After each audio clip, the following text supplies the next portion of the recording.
some progress with our funky infill on the head.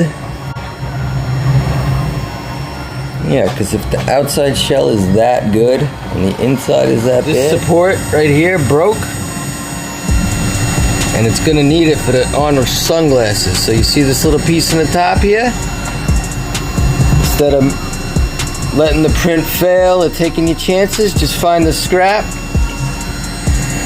stick it in the hole, get yourself pretty even with the top of your model, like that. And boom, the support ended up just cracking off. That side too. So I taped an old support upside down so it gave me a little work surface, you know, because with the tape these will not fall off. And you can see it's starting to make its little baby supports on the top, sort of like growing mushrooms.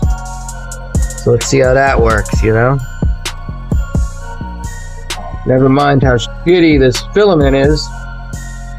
Thank God the outside layer is good, because I don't know what it's doing in the inside layer.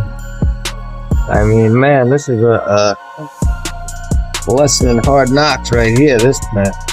Look at that, my rigged up supports are actually working. If they didn't catch the bottom of those sunglasses and I had to start this print over, I'd have been really pissed. I mean, it looks a little shaky, probably because the support's a little shaky, but once it catches up and grabs the face, I'll be good. Well, I would say it almost worked. At least I'll still have a head. I'll just cut the glasses off of another model and print them on their own. What else can I do, right? And even just gluing this on, a little black epoxy, I think would be good enough. So I tried my best to save that print. I ended up just pulling those off. This side of the glasses collapsed.